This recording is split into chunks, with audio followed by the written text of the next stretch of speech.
This is approximately how the Hellas Basin looks like in real color. Because it is so large, and because it has a light color, while the surroundings are significantly darker, this is one of the first features of Mars that was detected. It was recognized at least as far back as the 19th century. Switching to a topographic map of Mars, we can now see the outline and the features of this basin even better. This is by far the deepest basin on Mars. The floor is typically 6.5 kilometers below Mars's 0-meter reference point, and it can get even deeper than that in certain areas, such as the Badwater crater, which is 8.5 kilometers below 0 meters. The atmospheric pressure at the floor of this basin is about double compared to the pressure at 0 meters. Although that pressure on the floor is still only about 1.2% the pressure on Earth at 0 meters. Still, even that is enough to allow water to exist in a liquid state in Hellas. However, considering just how frigid the temperatures typically are, that water would have to have plenty of salt to make it stable, and overall, although possible, currently there probably aren't even ponds of salt water in the basin. Despite that, in the past, there is some evidence that the Hellas Basin had a giant lake. Relevant studies on that topic are going to be assessed throughout the video. In terms of size, the Hellas Basin is the largest, well-preserved, or rather largest obvious crater on Mars. However, the largest basin on Mars is by far the North Polar Basin, which takes up about a third of Mars's surface. Still, it is nowhere near as deep as Hellas. This is a view of mainland United States from a distance of 5,750 kilometers, and this is a view of the Hellas Basin from the same distance. This should give a pretty clear understanding that this basin is enormous. It has about half the surface area of mainland United States, so it is about 4 million kilometers square, and it is about 2,400 kilometers across. This size of the basin, along with its shape, tells us approximately the size of the object that hit Mars, which then created this basin. It was likely somewhere between 200 and 400 kilometers across. Through counting the number of craters, it was estimated that the Hellas Basin formed around 4 billion years ago. However, a 2008 study, which arrived at that age, did not count the number of craters directly on the floor of the basin. Rather, it counted the number of craters around the rim of the crater. That surface area around Hellas was blanketed by a thick layer of ejecta. Ejecta is the material excavated during an impact and then tossed around the rim of the crater. That surface is then, in a sense, a time-zero surface from which the age of the crater formation can be more accurately estimated compared to counting the number of craters directly on the floor of the basin. That is because for gigantic craters such as Hellas, shortly after their formation, they become melt pools, which essentially means that Hellas was a giant magma lake. And the estimates are that it was probably a giant magma lake for a few tens of millions of years. Because magma doesn't record crater impacts, counting the number of craters directly on the floor to estimate the age isn't as accurate compared to crater counting in the ejecta region. About 4 billion years ago, the Hellas Basin was a magma ocean. Gravity then leveled that ocean, and once that magma turned into basalt rock, once it solidified, that created a giant flat surface. One of the features that stands out quite a bit on the floor of this basin is its western low, which is also known as the Hellas Planitia Trough. It sits about a kilometer below the rest of the floor at about minus 7.5 kilometers in total. It is suggested that persistent clockwise winds carved out that part of Hellas. And winds were likely nearly always particularly strong in Hellas because it always had a greater atmospheric pressure relative to the rest of the surface of Mars. Because of that greater atmospheric pressure, Hellas also always had the widest range of temperature on Mars over which water can be a liquid. So this seems perfect for a massive water buildup. The Hellas Basin was potentially a flat basalt floor for millions of years. Then during the Noachian, so between 4 and 3.7 billion years ago, is when the giant Hellas Lake most likely existed. It is going to be narrowed down further when in the Noachian later in the video.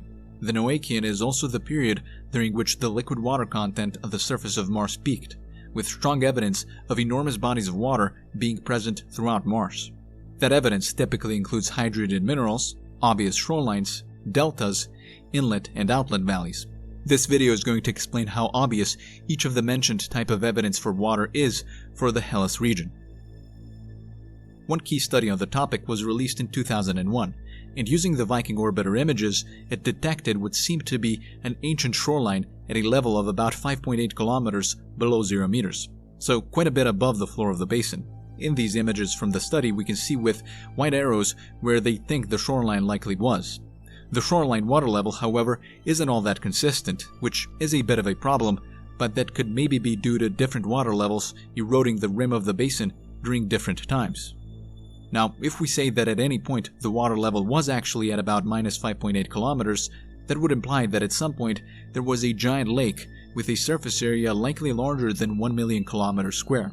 However, according to the 2001 study, the proposal is that this was a lake with a frozen surface, and that the ice blocks slightly moving and pushing against the rim eroded parts of the rim and created the visible shoreline. So they didn't think that the shoreline was produced by wave action. But the reason they have for saying that the lake was frozen is because they explicitly assume a similar climate back then to the one present on Mars now. The giant Hellas Lake most likely existed during the early Noachian. However, it isn't entirely certain as to what the climate was like back during the early Noachian, and it likely varied quite a bit between the early to late Noachian. So it's hard to conclude whether or not the giant Hellas Lake was covered by ice, or if there were periods when it had a liquid surface and then other periods when the surface was frozen. One thing, however, is pretty conclusive, and that is that the temperatures back then were a lot more stable, because the atmosphere was many tens of times greater in terms of pressure than it is now. During the early Noachian, it was estimated at a minimum of half a bar. That conclusion was reached by analyzing the meteorite called Ellen Hills 84001. It was found in Antarctica. This meteorite was dated back to about 4 billion years ago, so it is a fragment from the surface of Mars that is that old, one of the oldest ones found from Mars. And it contains essentially gas pockets of the ancient Martian atmosphere trapped in the rock, and those were assessed. It was found that the isotopes of nitrogen and argon changed such that today there is a much greater portion of heavy isotopes. That exact change implies the rate of atmospheric escape, as the light isotopes escape more easily compared to the heavy ones. The atmospheric pressure that was present back then was estimated at least half a bar. So Mars about 4 billion years ago had at least half the atmospheric pressure that is currently present on Earth at 0 meters. A study released in 2017 used a grid mapping method where the Hellas Basin was divided into 20,000 grid cells, each 20 by 20 kilometers. More than 10,000 grid cells were manually inspected.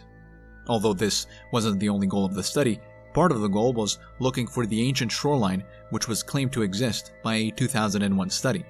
And yet, despite the much higher resolution imagery that was available to the newer study, it failed to detect an obvious shoreline. Out of so many grid cells, only 19 were found to have what could be considered a shoreline, a number too small for statistical analysis. However, the conclusion from the study isn't that this means that there was no giant body of water in the Hellas Basin, but rather that it is possible that if it existed, it didn't exist for long enough for water erosion to act on the rim such that clear evidence of a shoreline forms. Or it could be the case that it did exist for quite a bit of time, enough to form a shoreline, but such an easily degradable structure simply eroded over the next billions of years after that body of water stopped existing. The degradation of a shoreline is especially plausible given that it is known that the Hellas Basin had and still has relatively strong and persistent clockwise winds, which also likely carved out the western low during the Amazonian. And with that, it also may be helped in terms of degrading the shoreline. But it is possible that that shoreline could have degraded even outside of relatively strong winds, given how the giant Hellas Lake likely existed so long ago. One very important feature that shows very strong evidence of at least water activity in the past is located in the crater called Turby, which is at the very northern part of the basin. In this crater, one of its parts contains these two sort of half-islands. These two contain some of the thickest water-created sediments found on Mars. Here's an up-close view of them and their light-toned deposits that have hydrated minerals. These were dated back to the Noachian period, so when Mars had the greatest bodies of water. Now, these two half-islands are at a significantly higher elevation compared to the floor of the basin. This could mean at least three different things. One is that there is no connection to the giant lake, as these maybe could have formed by flowing water, so river processes. Or it could be that Turby was at this point in the past an isolated crater lake that had its currently eroded rim mostly intact, so that's how the hydrogen minerals formed.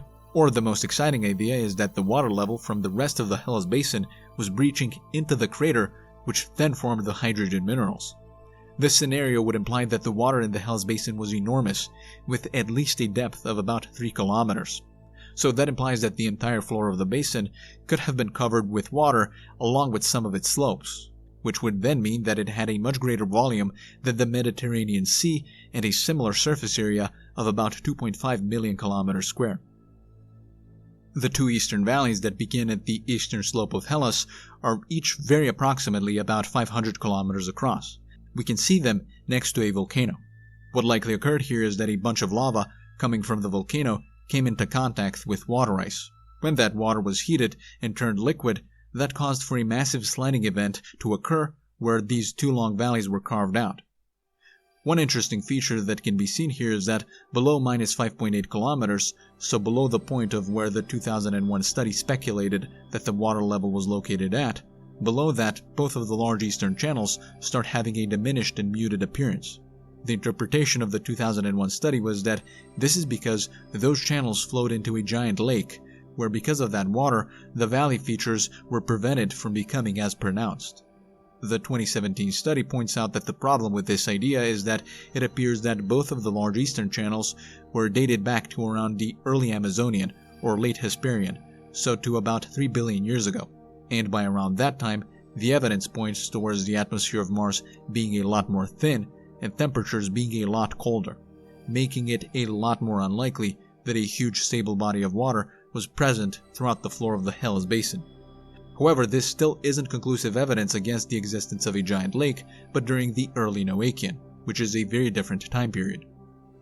The 2017 study, which found no good evidence of a shoreline, still produced this map of the Hellas Basin.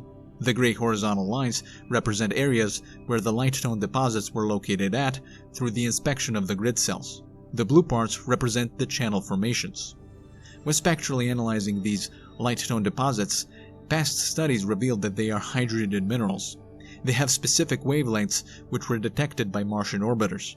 The way these hydrated minerals form is through liquid water interacting with minerals and frequently also getting bound with them. So this is pretty good evidence for a lot of water being present in the past in the Hellas Basin.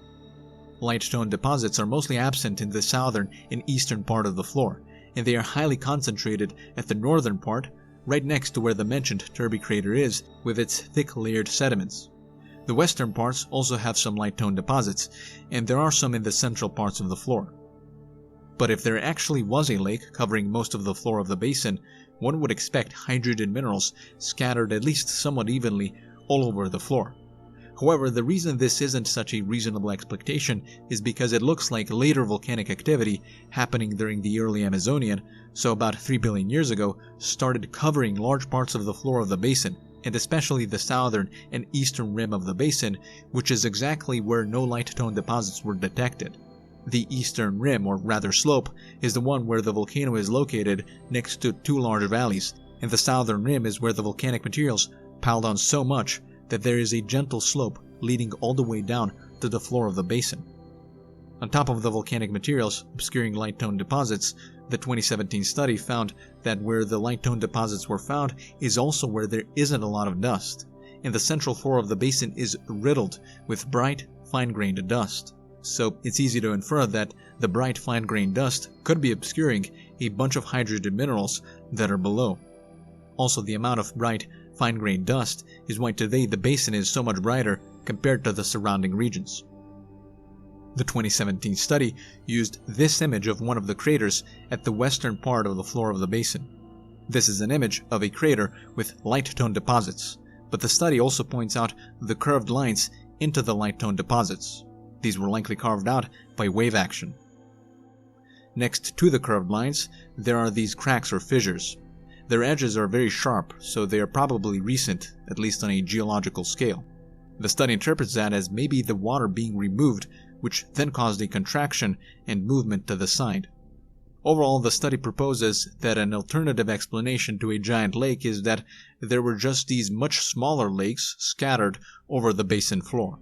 However, it still doesn't completely exclude the possibility of a giant lake at some point in the past. On top of that, both ideas are compatible.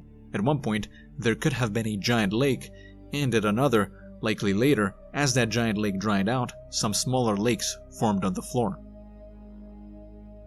A study released in 2020 identified 49 paleolakes for the first time in the northwestern region of the Hellas Basin, and it investigated a total of 64 paleolakes in that region. Specifically, the black outline here shows the region that was studied, so it includes the highland part next to the Hellas Basin and the lower elevation slope region. The black arrows point out the scrap, which is essentially a cliff or a steep slope that sort of creates a border between the highlands and the lower elevation slope. This is a map showing with different outlines where those 64 paleo lakes were located at. They were essentially crater lakes. These lakes either have an inlet or an outlet valley, which is a clear sign of past water activity. Inlet valleys are the ones that are descending into the crater, so probably where water was flowing in, and outlet valleys are the ones that are descending from the crater, so probably those are a result of water breaching out of the crater. Out of 64 paleolakes, for a total of 33, the study authors are confident that they were lakes in the past. The rest are probable or possible. There were two criteria used to establish their confidence for those 33 lakes. 1. Connected with network of inlet valleys or single valleys, and 2. Have sedimentary landforms, for example deltas or layered deposits or aqueous minerals. A total of 11 paleolakes were found to have deltas. Let's take a look at some of the deltas found. In the image A, the blue arrow is showing the inlet valley, so the place from where the water was flowing into the crater. The yellow dashed lines are showing the delta formed in the paleolake. Another example shows an even more pronounced delta, but the inlet valley is not as obvious, although it is still certainly there. This third example is where the inlet valley is incredibly obvious. Again, the dashed yellow lines are showing the delta. Green arrows are showing a bunch of these small channels formed by flowing water. The yellow arrows are pointing out the depressions which were likely filled with water. The shoreline created from the water erosion is also quite apparent in this depression. The study authors cited that compared to the highland region, the slope region has a lower density of valleys, so features carved out by flowing water. They suggest that this is maybe because the slope region was for a time submerged in water, so naturally not as many valleys are going to form there compared to the highland region, which was not submerged. Then, as the water level dropped from the giant Hellas Lake, the slope region then developed open and closed basin lakes. Also, right now is a useful time to mention that the 2020 authors specifically referred to a giant body of water in Hellas as a Hellas Ocean, but always with quotation marks. Layered deposits are landforms that can form through the action of water, and when they are formed by water specifically, they exhibit certain characteristics, and those characteristics is what the authors of the 2020 study were looking for when identifying water-created layered deposits. 24 paleolakes were found to have these features. In these two images, we are looking at two examples. On the example to the left, the layered deposits are occurring in an erosional window, which is an area where erosion removed overlaying rock, which then exposed the older rock formations underneath. And here that revealed water-created layered deposits.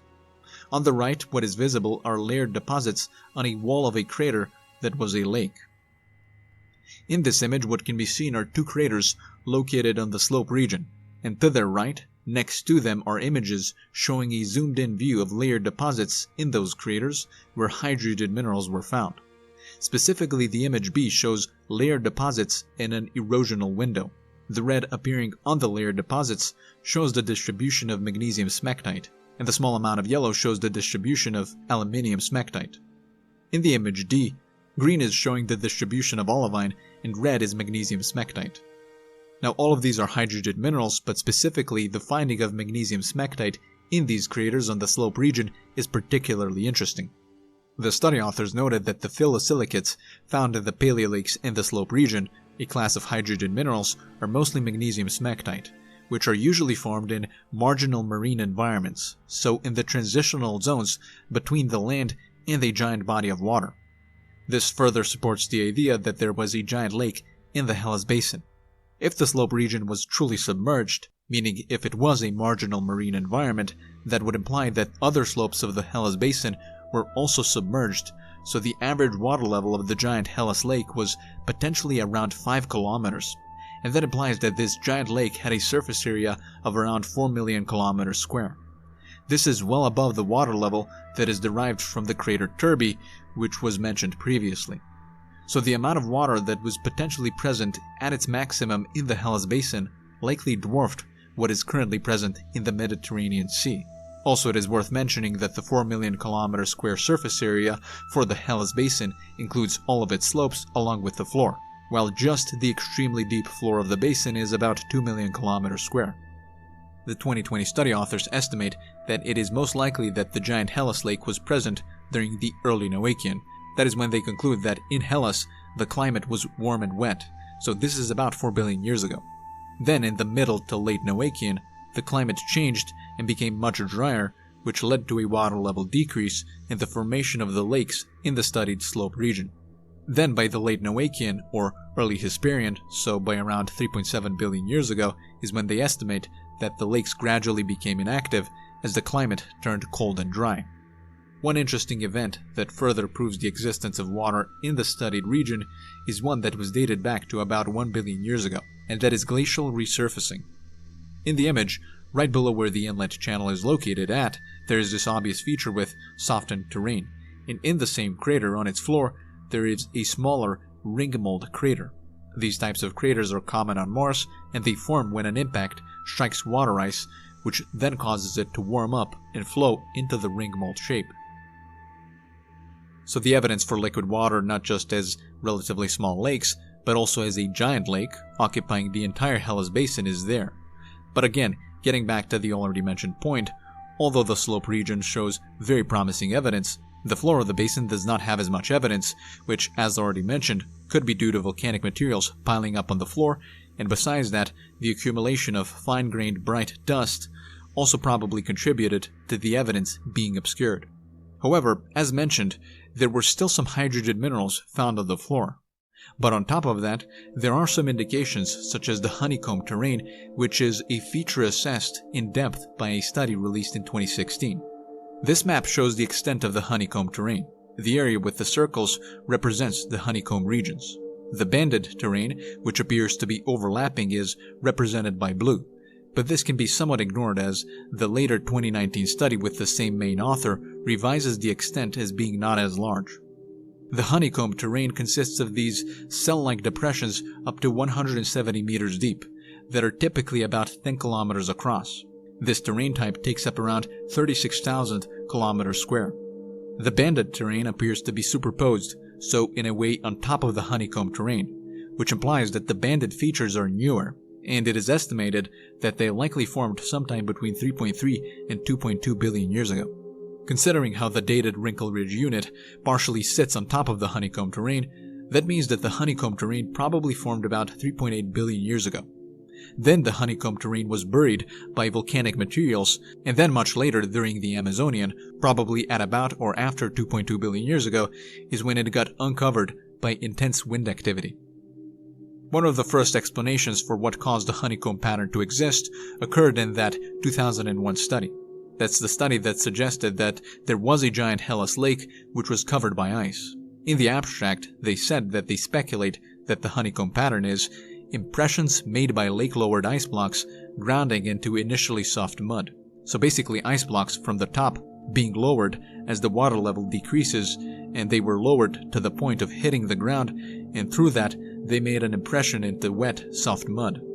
However, the 2016 study claimed that this mechanism likely didn't form the honeycomb terrain. So there isn't an exact terrestrial analog, but one very similar scenario is how till rings form on Earth. It's glaciers, so ice blocks, that sit on top of sediment, forming impressions into that sediment. One example of that can be seen in the upper left image. Under A, we can see that they don't produce a pattern that the honeycomb exhibits on Hellas. There is a lack of symmetry. There are no dense, regular arrangements for more than a few hundred meters. They are also typically not wider than 100 meters and deeper than 25 meters, so not even close to the size of the cells in the honeycomb terrain. Another mechanism for the honeycomb terrain that was shown to be unlikely in the 2016 study is the thermokarst mechanism. Thermokarst happens when the ice that is a part of the ground melts, and that melting naturally produces holes. The bottom two images are showing the example of a thermokarst landscape on Earth. As is clearly visible, this mechanism also simply does not produce the type of honeycomb pattern that can be seen in Hellas. Thermokarst landscape can also be seen on Mars in the upper right image that was taken at the southern slope of the Hellas Basin, so relatively close to the honeycomb terrain, which is in the western lobe. So it's not tail rings, and it's not thermokarst. There is, however, a more likely mechanism that produces almost the exact same honeycomb pattern on Earth. In the image at the top, we can see the honeycomb terrain present in the Hellas Basin. And in the image at the bottom, we can see the honeycomb terrain that formed on Earth. For that terrain on Earth, we know that it is a salt province underwater in the Gulf of Mexico.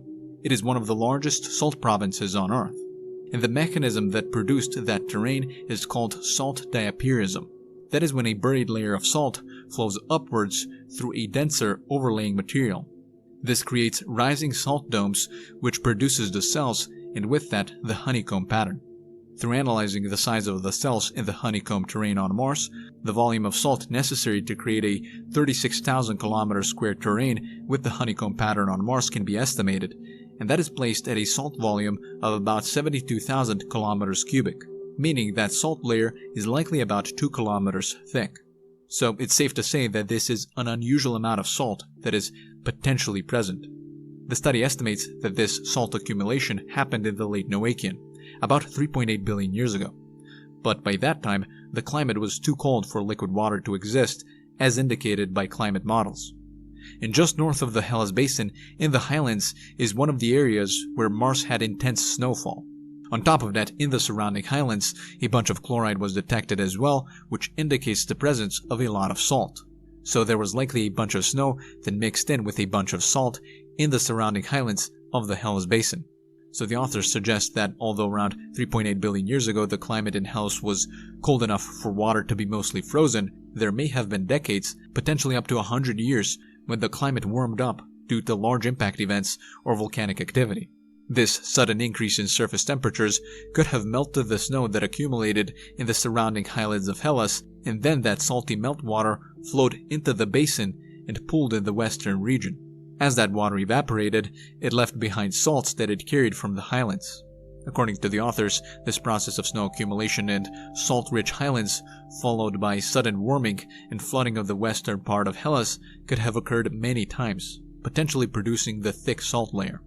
The authors point out the figure 10. Here the blue units represent horizontally layered material that contains remnants of meandering channels. They point out that the features of this unit suggest that it formed about, but sometime before 3.8 billion years ago, and that this is the location of where quite possibly the salty meltwater was flowing from the highlands into the western region. Another very similar mechanism proposed by the same 2016 study for the honeycomb terrain is ice diapirism, which is the upwelling of ice buried underneath a higher density material. It was potentially buried also by volcanic materials. And yes, a thick layer of ice being buried by volcanic materials is possible. Because water ice is about twice as buoyant compared to salt, about half the water volume compared to the salt volume is necessary to produce the honeycomb pattern that is visible in Hellas. So that would imply an ice layer that is about 1 kilometer thick, which means a water ice volume of about 36,000 kilometers cubic. The way so much water ice potentially got to be on the western floor is maybe through water ice sliding down from the higher regions. However, given the water flow features, liquid water sliding seems more likely. Then it potentially pooled and froze there, eventually forming a 1 kilometer thick ice layer that later got buried. Another possibility is groundwater intruding into the region and then freezing. Although ice diapirism is possible as a mechanism, unlike salt diapirism, the 2016 Honeycomb study says that true ice diapirism does not occur on Earth. And what they probably meant by that is that it does not occur on Earth on a large scale. On top of that, if what we are seeing in the western lobe of Hellas is truly ice diapirism, then it is a bit weird how ice diapirism isn't seen anywhere else on Mars. The honeycomb pattern is a terrain type unique to the western part of Hellas. And that is weird because subsurface water ice is pretty abundant on Mars in many other regions. It frequently gets detected with fresh impact craters, and then that water ice sublimates shortly after being exposed. So given the abundance of subsurface water ice on Mars, one would expect to see ice diapirism and that honeycomb terrain type on other places on Mars, and yet that isn't the case. On the other hand, a very thick salt layer doesn't appear to be as common as subsurface water ice on Mars. Still, this doesn't mean that ice diapirism is impossible as an explanation for the honeycomb terrain in Hellas. Now let's briefly take a look at the 2019 study that has the same main author as the 2016 honeycomb study. This one assessed the banded terrain type, which appears to be overlapping with the honeycomb terrain type in the 2016 map. Still, the surface area of the banded terrain was revised, and it is not as large as it was shown here. However, the banded terrain still sits on top of the honeycomb terrain in some areas, so it is younger.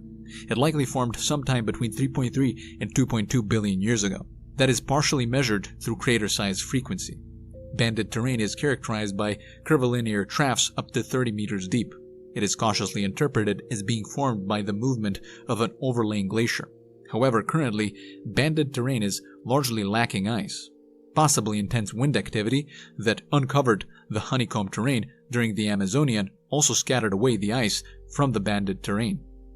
The 2019 study also says that there likely wasn't an ice-covered standing body of water on the floor of the basin between 3.3 and 2.2 billion years ago, as the evidence on the floor of the basin is lacking. Besides that, if the proposed mechanism through which the banded terrain formed is really correct, then a glacier sitting on top of sediment certainly does contradict the existence of a large body of liquid water between 3.3 and 2.2 billion years ago. But that isn't all that surprising, given that the early Noachian, so closer to 4 billion years ago, is when the giant lake of Hellas most likely existed, and not after the early or middle Noachian.